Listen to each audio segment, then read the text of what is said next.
Welcome back to Element 14 Presents. I'm Clem, and have you ever seen Rage Against the Machine live?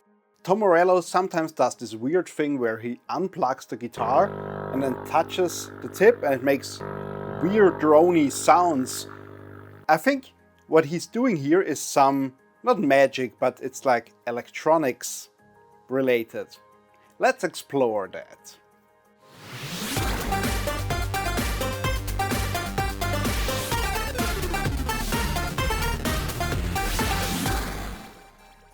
For the obvious copyright reasons, I can't just play the clip. Here's a pic of him doing it. But if you want to see the full explanation on how he says he does it, I've linked a video in the show notes.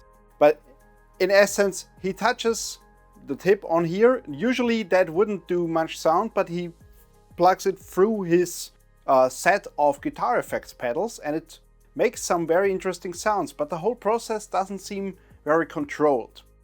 And I think what is happening is his body is part of the circuit that makes that sound. So what I want to produce is a drone synthy thing that you could use actually on stage that does sounds like these in a controllable manner with your body as part of the circuit.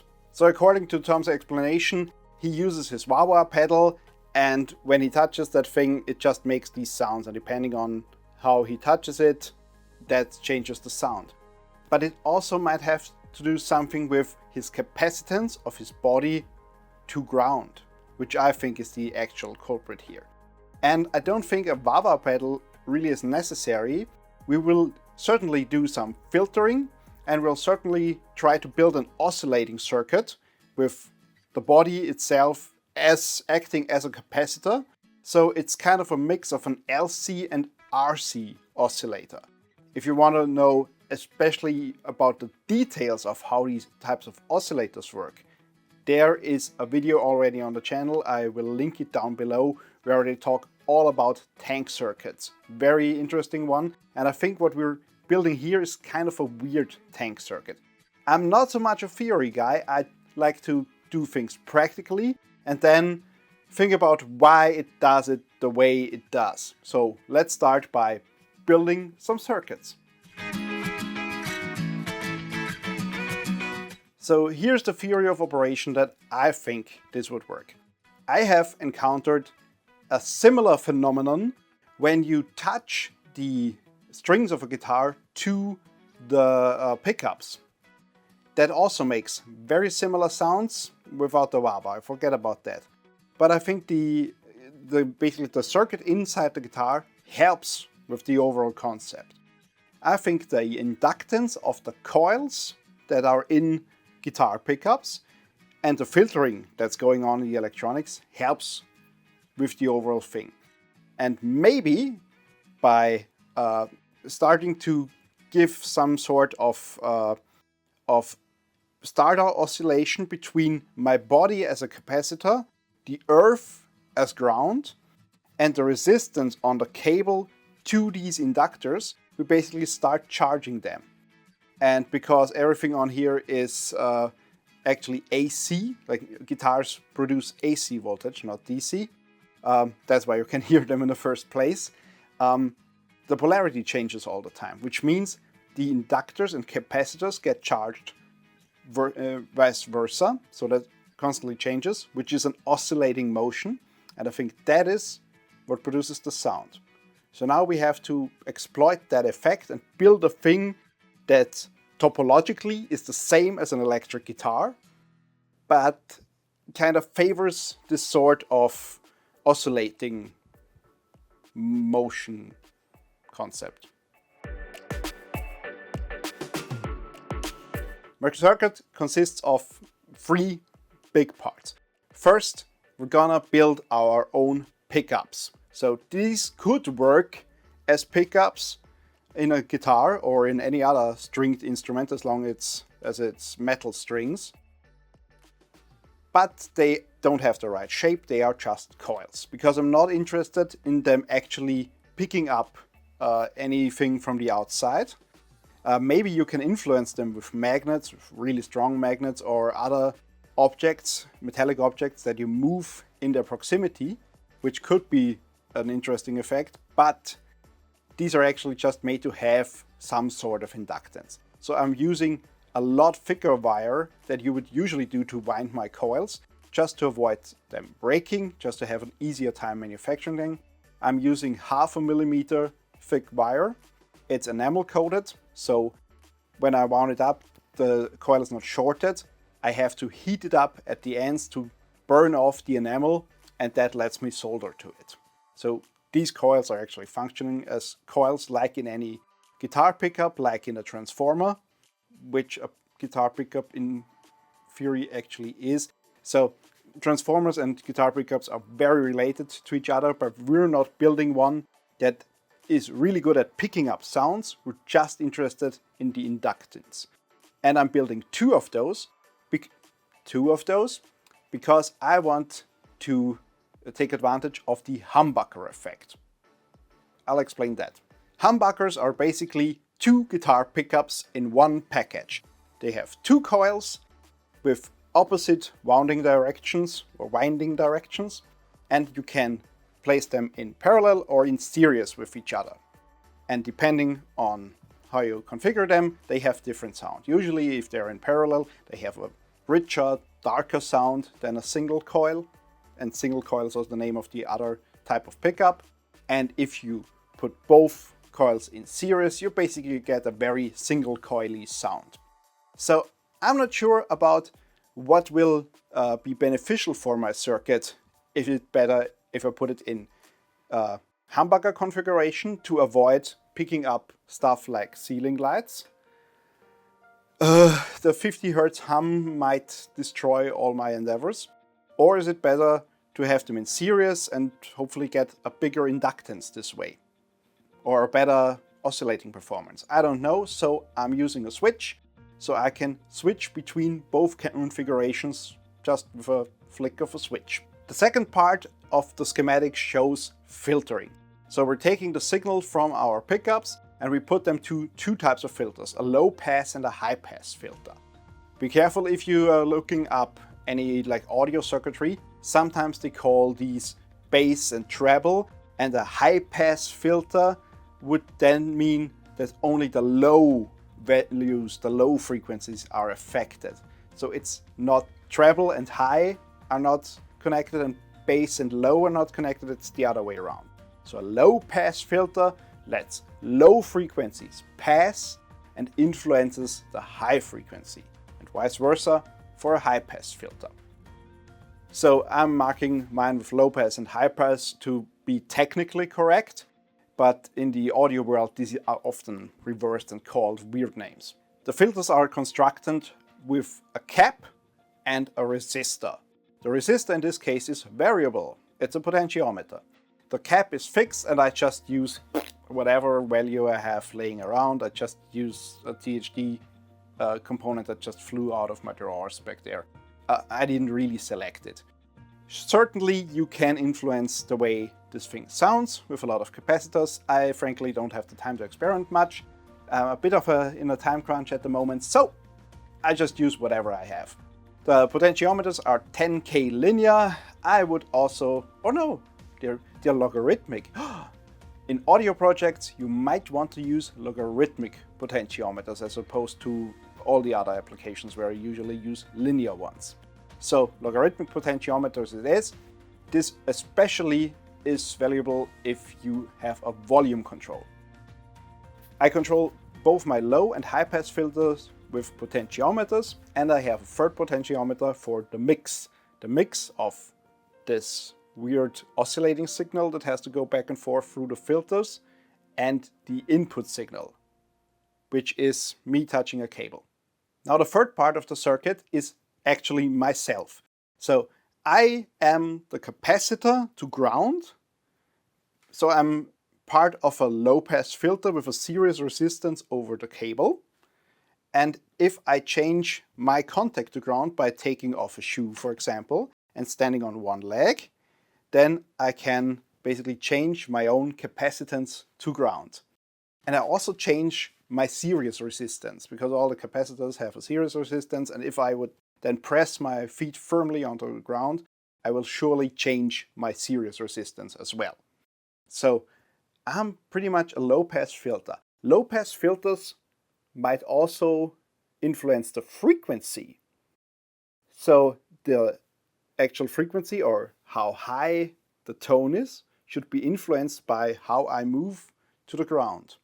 So I can now tune the low-pass and high-pass filters of my circuit, but I actually want to tune also the pitch of the tone I'm producing. So I have to put that on my end. My end, as I'm part of the circuit, it's my body, that is the capacitor. So the only thing I could change now, apart from the capacitance, is the series resistance. So how about I put the potentiometer in series with myself?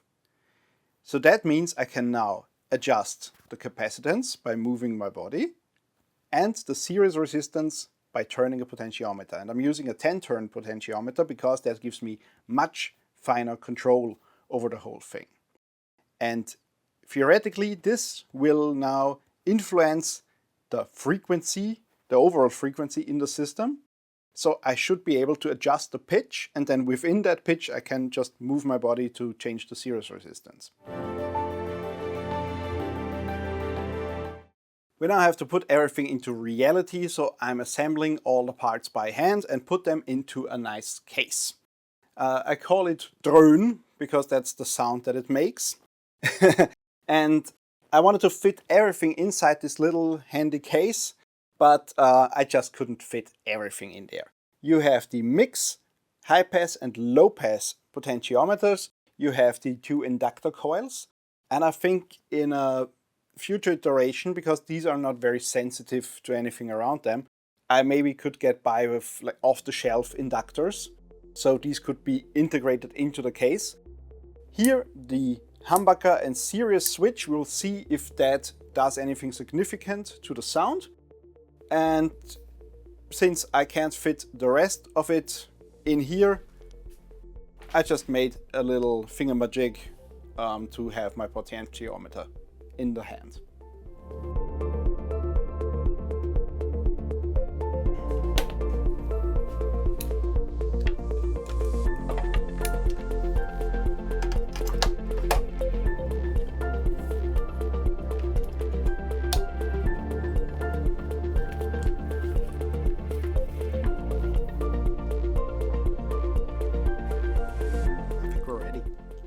Let's give this electronic abomination a try. This is a speaker from a 1970s turntable. This is the amplifier from an in-store microphone system that I salvaged, and this is our project. Here's my handpiece, and if I start that, then maybe... Oh yeah.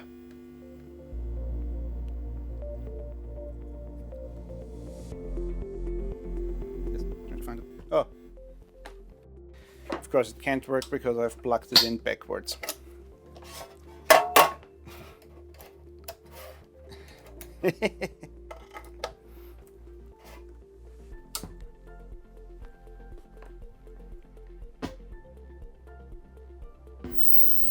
Oh yeah. That sounds a lot more like it.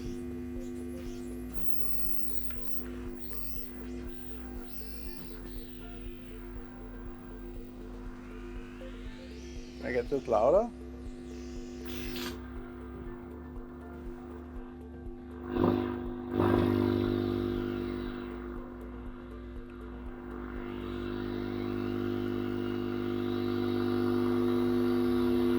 Oh, I can definitely influence that.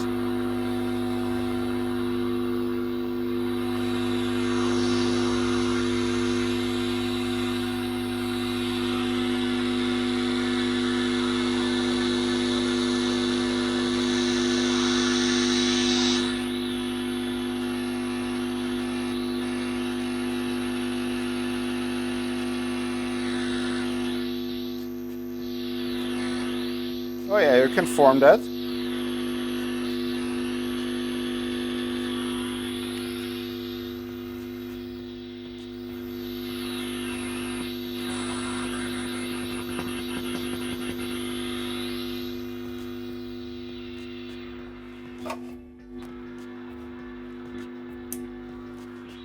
The influence of the humbuckers seem very limited.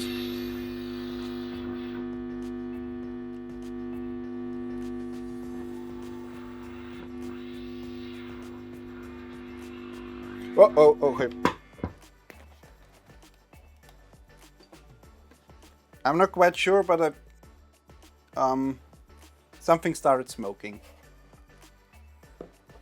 Okay, let's try that again.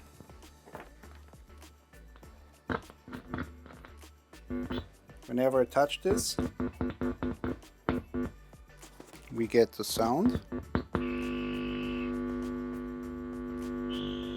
This is the mix. You can hear that's likely the back oscillation from here. And you can filter that.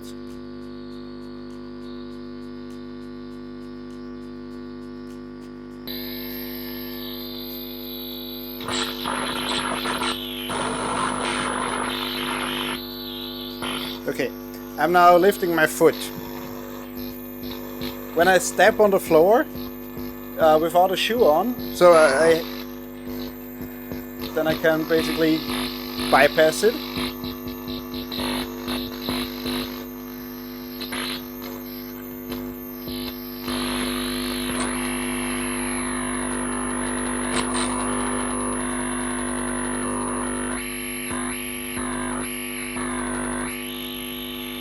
This is me lifting my foot. This is me setting my foot down. So I'm definitely changing the series resistance.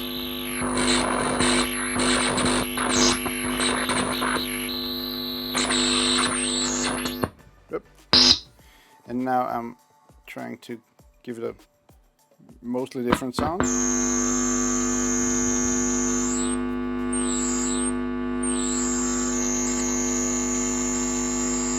One nice thing about this is, because these are not microphonic, which normal guitar pickups would be, that means there's no feedback. It's still the same sound.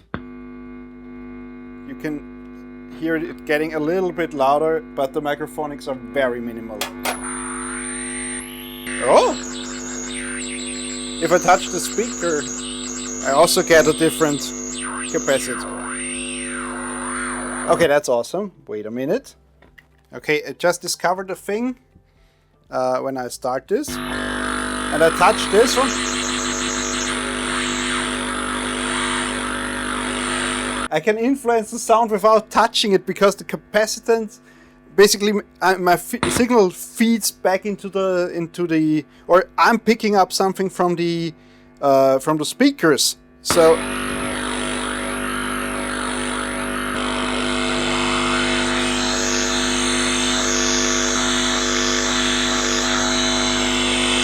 oh nice, in the higher frequency range it actually is the treble, and that surely is the capacitance of, or the capacitive effect between me and the speaker, because it stops when I'm not part of the circuit anymore. So if I get back into the circuit,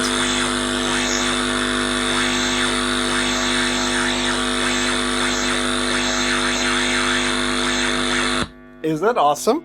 Okay, I'm lowering the frequency now. See what that changes. Oh yeah, that only happens at a certain frequency.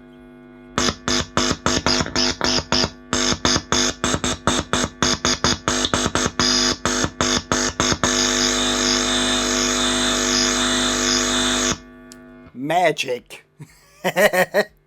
Next experiment, I have my shoes back on. Oh! Oh, I like that one. Nothing.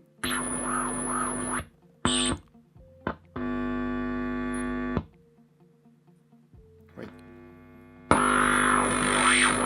See, I'm only touching this cable. What if I also change the capacitance to ground with my feet? Oh, nice.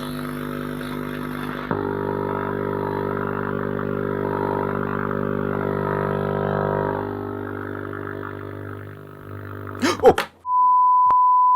Smokes. Okay, I think oh! The box is actually on fire. The speaker. Okay, that might have been a bit too much for that old warrior. It kind of was worth it, wasn't it? Rest in peace. So I think we may have uncovered the mystery of Tom Morello's ingenious unplugged sound. This thing seems to have a wide variety of sounds that it can produce, but also to actually output a sound, it demands a lot of power from the amplifier. That overwhelmed the old speaker that I had. I actually burnt out not just this one, but another one as well. So if you want to still give it a try and have a speaker to maybe kill, then all the schematics, all the stuff you need is on the Element 14 community page. You can also go there to connect with me and all the other hosts. And I gotta go. There's a massive project waiting for me.